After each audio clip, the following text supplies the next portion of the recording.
जय हिंद साथियों। तो सबसे पहले बात करते हैं टूर ऑफ ड्यूटी को लेकर, टीओडी को लेकर। देखिए, पिछले 2 दिन पहले क्या हुई थी, एक कॉन्फ्रेंस हुई थी जिसके अंदर टीओडी का ऐलान किया गया है कि आने वाली कोई भी भर्ती होगी, कोई भी रैली होगी, वो टूर ऑफ ड्यूटी यानी कि अग्निपथ स्कीम से होगी। तब क्या था, एग्ज़ाम को लेकर थोड़ा डाउट था कि एग्ज़ाम के बारे में बिल्कुल खुलकर नहीं बताया गया है, लेकिन कल कॉन्फ्रेंस में ये भी चीज़ अब क्लियर हो चुकी।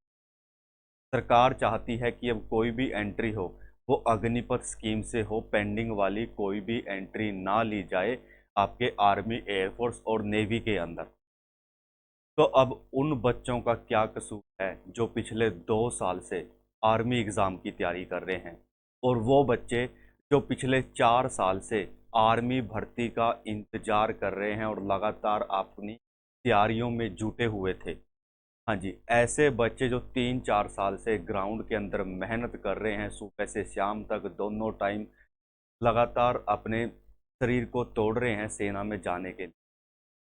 अब टूर ऑफ ड्यूटी अग्निपथ जो स्कीम 4 साल की है, देखिए इस 4 साल की स्कीम के अंदर ये नहीं है कि आप डायरेक्ट भर्ती हो जाओगे, आज चले गए और भर्ती हो गए। नहीं, इस स्कीम के अंदर भी आपको उतनी ही मेहनत करनी पड़ेगी जितनी आपको पहले करनी पड़ती थी। जितनी तैयारी आपको पहले करनी पड़ती थी, उतनी ही तैयारी अब को आपको अभी भी करनी पड़ेगी। क्या कोई इतनी तैयारी करने के बाद 4 साल के लिए सेना में जाएगा? कंपटीशन कम नहीं होगा, कंपटीशन उतना ही होगा। दौड़ की तैयारी वैसे होगी, दौड़ का कंपटीशन वही होगा, एग्ज़ाम का भी वही होगा। क्या कोई अपने ज़िंदगी के 3-4 साल तैयारी करके क्या 4 साल के लिए ही जाएगा? नहीं जाएगा। उसके बाद क्या श्योरिटी है कि उसको नौकरी मिल जाएगी 4 साल के बाद? अभी भी जो रिटायर्ड आते हैं, जो रिटायर होने के बाद सेना में आते हैं, उनको कितनी राज्य सरकारें नौकरी नहीं दे पाती। और तब तो बहुत लाखों की संख्या में रिटायर अपने जवान आएंगे, उनको कौन नौकरी। अब आज के टाइम में कौन है, कोई भी हो, चाहे मैं हूँ चाहे आप लोग हो, कोई भी ये सोचता है कि एक बार ही तैयारी करो और वो ऐसी तैयारी करो उसके बाद तैयारी करने की जरूरत ना पड़े। अब आप क्या करोगे, पहले सेना के लिए तैयारी करोगे, 2-3 साल तैयारी करोगे, 4 साल क्या रहोगे, पढ़ाई से दूर रहोगे, अपनी फौज में जाकर आओगे, उसके बाद क्या फिर से आप तैयारी कर पाओगे? नहीं कर। ये बोल रहे हैं कि प्राथमिकता दी जाएगी। प्राथमिकता क्या हो जाएगी, सीट थोड़ी अलग से अलॉट कर दी जाएगी। क्या जितने रिटायर्ड आएंगे वो सब के सब उन सीटों में आ पाएंगे? नहीं आ पाएंगे। ठीक है, तो दोबारा वो तैयारी नहीं हो पाएगी जो तैयारी आप एक ही बार में कर पाओगे। अब बात यह है कि अब टीओडी लागू हो गया जी, अब क्या कर सकते हैं? ना तो एग्ज़ाम हुआ है, और जो बच्चे 3-4 साल से तैयारी कर रहे हैं वो कहाँ जाएंगे? क्योंकि टूर ऑफ ड्यूटी स्कीम के तहत भी क्या है, उम्र वही रखी गई है आपकी 17.5 से 21 साल। अब ना तो इसमें यह बताया गया है कि क्लर्क की उम्र 23 साल होगी, टेक्निकल की उम्र 23 साल होगी, ये भी नहीं बताया गया है। क्या पता इस स्कीम के तहत 21 साल में ही आपका क्लर्क आ सकता है और आपका टेक्निकल भी आ सकता है, और इनको आईटीआई के थ्रू ही क्या पता लिया जाए। अभी इन चीज़ों को भी अभी बात ये चीज़ क्लियर नहीं हो पाई है कि टेक्निकल और क्लर्क की एंट्री भी कैसे होगी। सिर्फ एज क्राइटेरिया एक ही दिया है, वो दिया है 17.5 से अब सबसे बड़ा मुद्दा यही है, क्या टूर ऑफ ड्यूटी वापस हो सकता है या नहीं हो सकता है?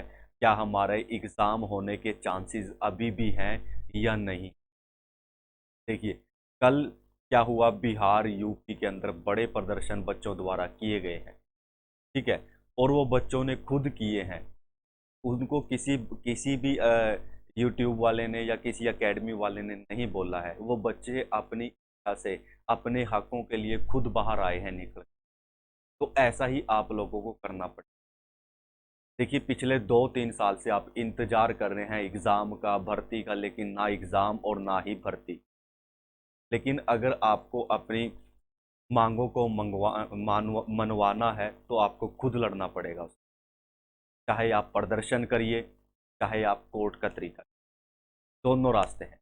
आपको दोनों रास्तों पर चलना पड़ सकता है, आंदोलन से भी और कोर्ट के रास्ते से। क्योंकि पिछली बार जो आंदोलन हुआ था पूरी दिल्ली के अंदर, लगभग 1500 बच्चे ऑल इंडिया से। जब क्या था, तब सभी बच्चे अपने घर पर बैठे हुए थे, सिर्फ कुछ बच्चे ही दिल्ली पहुंच पाए थे।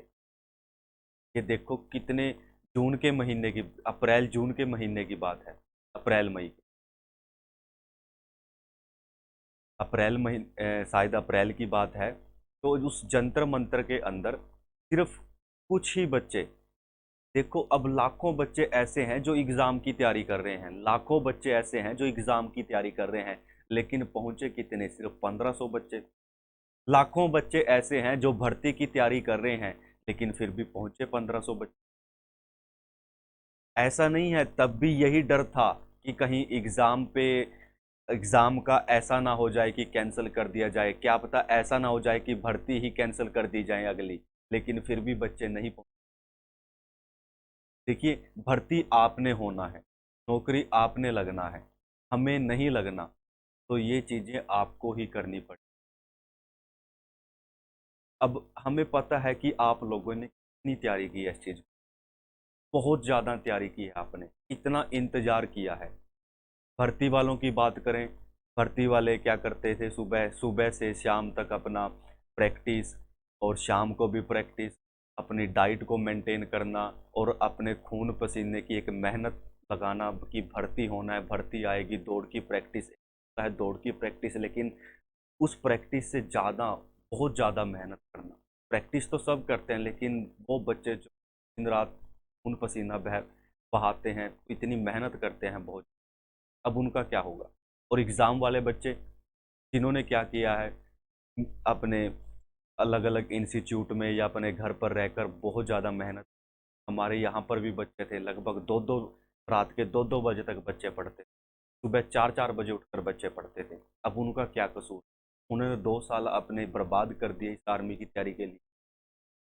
क्या सरकार को ये नहीं दिखा कि अभी भी लाखों बच्चे ऐसे हैं जिनका एग्ज़ाम पेंडिंग है, जिन्होंने अभी तक भर्तियां नहीं देखी हैं। अगर आपने टूर ऑफ ड्यूटी लागू करना था, पहली बात तो नहीं करना था, अगर करना था तो कम से कम इन बच्चों का जिनका एग्ज़ाम पेंडिंग है और जिनकी अभी तक भर्तियां नहीं हुई हैं, इनकी भर्तियां लेकर, इनके एग्ज़ाम लेकर फिर कर देते। अब ये लाखों बच्चा कहाँ जाए जिनकी ओवरेज हो चुकी, जो अपनी दौड़ क्लियर कर चुके हैं, मेडिकल पास कर चुके हैं, सिर्फ एग्ज़ाम पेंडिंग था, वो बच्चे कहाँ जाए। 2 साल हो गए इनको दौड़ पास किए हुए, अब वो दौड़ से, फिजिकल फिटनेस से भी दूर हो चुके हैं, सिर्फ एग्ज़ाम की तैयारी में लगे हुए थे। अब उनको दोबारा अगर फिजिकल की तैयारी करनी पड़ जाए तो बहुत ज़्यादा मुश्किल होगा, क्योंकि वो अपना फिजिकल फिटनेस टेस्ट सब कुछ अपना पहले दे चुके थे, तो तैयारी अपनी भी है। तो मैं लास्ट में यही बोलना चाहूँगा बच्चों को, अभी भी है, अभी भी आपने ही हारनी। देखिए, ये कानून तो पहले जैसे कृषि कानून लाए गए थे, लाए तो उनके लिए भी गए थे, लेकिन उन्होंने क्या किया, इसका विरोध किया, इस विरोध बहुत ज़्यादा स्तर पर हुआ, तब जाकर सरकार को वो वापस ले। ऐसे ही आप लोगों के साथ हो रहा है, कोई भी रिटायर्ड ऑफिसर इसके पक्ष में नहीं है, टीओडी के कोई भी रिटायर्ड ऑफिसर किसी ने भी डिबेट के अंदर या कोई ऐसी बात बोली कि ये टूर बिल्कुल सही है बच्चों, ऐसा बिल्कुल। क्या ये टूर ऑफ ड्यूटी 4 साल वाली योजना तो सैनिकों पर लगती है, ऑफिसरों, सिर्फ सैनिकों पर ही क्यों लगाई जा रही है 4 साल वाली स्कीम, ऑफिसरों पे क्यों नहीं? क्योंकि ऑफिसरों में क्या होगा, इन ऑफिसरों पिता के बच्चे भर्ती हों, सिर्फ सैनिकों पर ही ये 4 साल वाली स्कीम। तो अंत में यही बोल, आपने सभी ने जुट होना, क्योंकि अब अगर अभी भी कुछ नहीं किया तो फिर सभी ने एकजुट होना।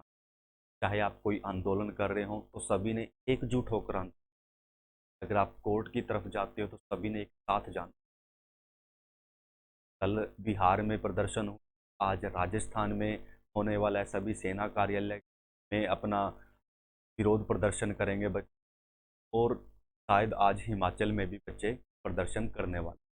तो मेरे बच्चों से यही दरख्वास्त है, यही उम्मीद करता हूँ कि साथ सामने आए।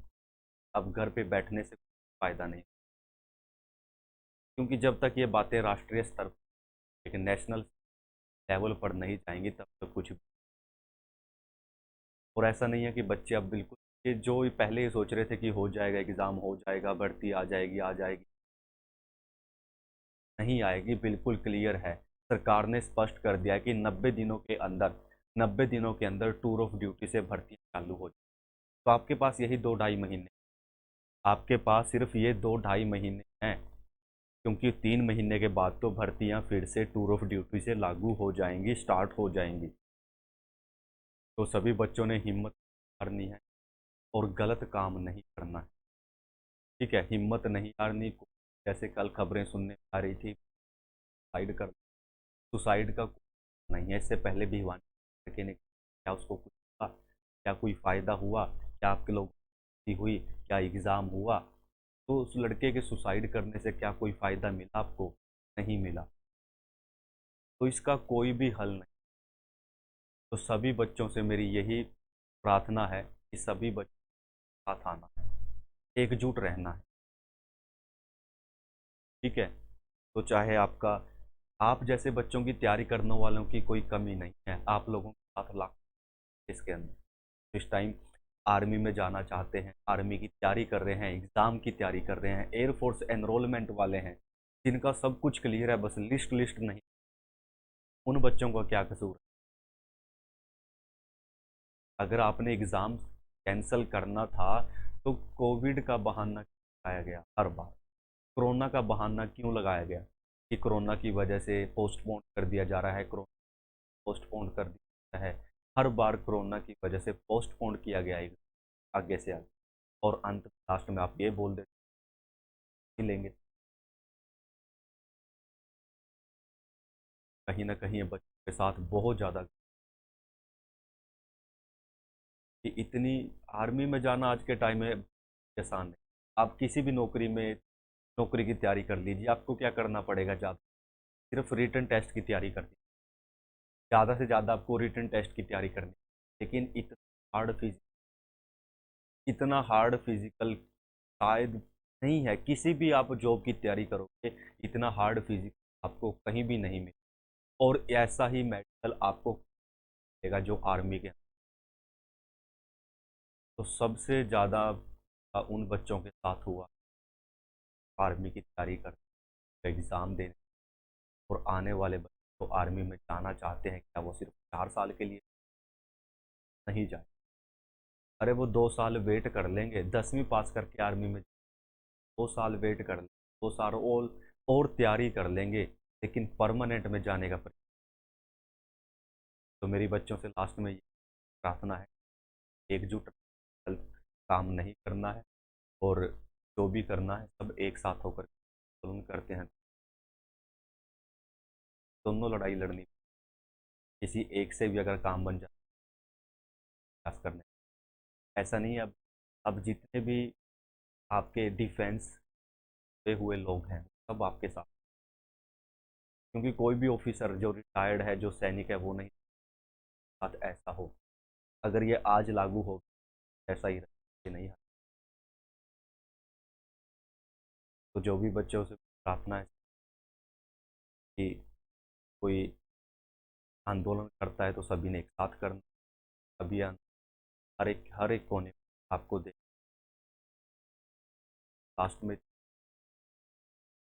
नेक्स्ट अपडेट के साथ